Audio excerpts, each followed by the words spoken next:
Assalamualaikum warahmatullahi wabarakatuh. Alhamdulillah wassalatu wassalamu ala Rasulillah wa ala nikmatillah wa ala alihi wa sahbihi ajmain, amma ba'du. Baik anak-anak sekalian, bertemu lagi dengan saya pada kesempatan kali ini. Kita akan mempelajari mata pelajaran ibadah syariah, ya, khususnya bagi anak-anak kelas 7 A, B, dan juga C. Baik, untuk mempersingkat waktu, Bapak sudah siapkan satu materi yang dalam teks bahasa Indonesia itu artinya rukun Islam.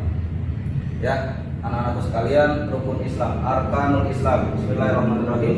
Faslun arkanul Islami khamsatun. Adapun rukun-rukun Islam itu ada 5. Yang pertama, syahadatu an la ilaha illallah. Yang pertama itu mengenai tentang 2 kalimat syahadat. Apa artinya syahadatu an la ilaha illallah? Yakni aku bersaksi bahwa tiada Tuhan selain Allah, satu saksi, satu syahadat. Wa anna Muhammadar Rasulullah, dan sesungguhnya Nabi Muhammad itu adalah utusan Allah. Dalam teks bahasa Arab ini dinamakan dengan syahadatain atau 2 kalimat syahadat. Syahadat pertama itu bersaksi bahwa tiada Tuhan selain Allah, satu. Dan yang kedua, sesungguhnya Nabi Muhammad itu adalah utusan Allah. Jadi syahadatain ini mempunyai 2 arti. Yang pertama, bersaksi bahwa tiada Tuhan selain Allah, dan Nabi Muhammad itu adalah utusan Allah. Syahadat. Dan yang kedua itu sholat. Jadi anak-anak sekalian, rukun Islam yang kedua itu adalah sholat. Sholat menurut bahasa itu artinya berdoa. Ya, sholat menurut bahasa itu artinya berdoa. Sedangkan menurut istilah itu ucapan atau perbuatan yang diawali dengan takbir. Ini menurut istilah, ya. Yang diawali dengan takbir dan diakhiri dengan salam. Sholat fardu itu ada 5. Yang pertama subuh, zuhur, asar, maghrib, isya. Ya, sholat subuh mempunyai 2 rakaat. Sedangkan sholat zuhur 4 rakaat, sholat asar 4 rakaat, sholat maghrib 3 rakaat, dan sholat isya itu 4 rakaat. Definisi sholat menurut istilah mempunyai 2. Yang pertama itu lahir, dan yang kedua itu batin. Ya, makanya di sini ada 2. Makanya di sini maknanya adalah iqamus sholat, mendirikan sholat. Jadi yang namanya masih tentang keimanan. Namanya iman itu bisa yazid wa yanqus. Iman itu bisa nambah dan juga bisa kurang. Makanya di sini maknanya adalah iqamus sholat, mendirikan sholat agar selalu naik dan naik keimanannya, ya. Yang ketiga itu wa ita'uz zakah. Yang ketiga itu membayar zakat. Zakat di sini yang biasa, yang wajib itu 1. Yang pertama itu adalah zakat fitrah, ya, zakat fitrah. Dan yang keempat itu berpuasa. Dan keempat wasaumu Ramadan. Dan yang keempat itu berpuasa di bulan Ramadan. Anak-anak sekalian, pembagian puasa.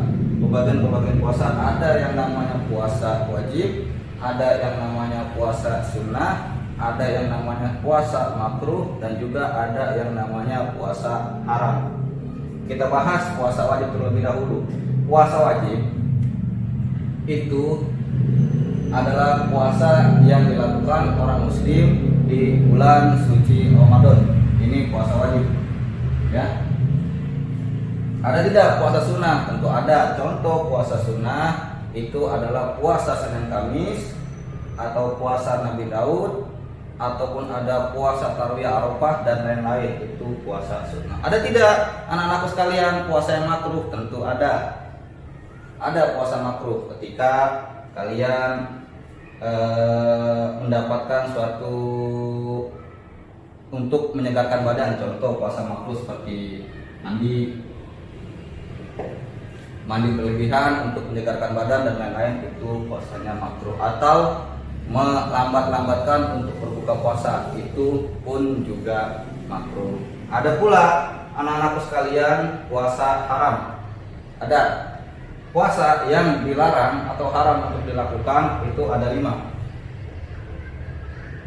Yang pertama itu puasa hari tasyrik.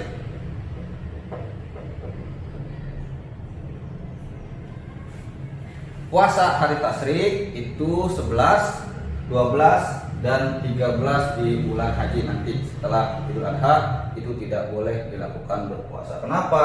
Karena hari tasyrik ini adalah makna menurut bahasa dan istilah, itu maknanya untuk menjemur makanan atau hewan-hewan kurban, maka dilarang oleh Allah Subhanahu wa taala untuk berpuasa pada hari 11, 12, dan 13.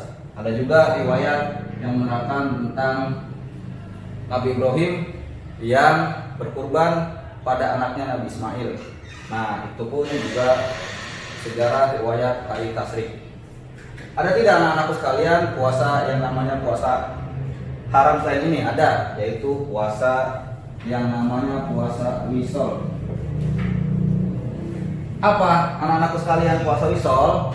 Puasa wisol itu artinya ketika kalian sedang berpuasa dan terus melanjutkan puasanya. Contoh seperti ini, ketika kita puasa buka maghrib, contoh kita tidak buka di puasa maghrib ini terus sampai subuh misalkan, kita tidak makan dan juga tidak minum. Ada golongan ulama mengatakan puasa ini adalah puasa yang haram, ya, puasa wisol. Ada sebagian orang yang melakukan puasa seperti ini. Dan yang kelima itu adalah ibadah haji, wa hijjul baiti man istata'a ilaihi sabila. Dan yang kelima ini adalah ibadah haji. Ibadah haji bagi orang yang mampu, man istata'a ilaihi sabila, tentu jalannya menuju jalan Allah Subhanahu wa taala, dan biayanya pun harus halal. Ya, biayanya pun harus halal. Semoga diterima oleh Allah Subhanahu wa taala, dan harus menggunakan biaya-biaya yang halal. Baik, kurang lebihnya mohon maaf pada kesempatan kali ini. Assalamualaikum warahmatullahi wabarakatuh.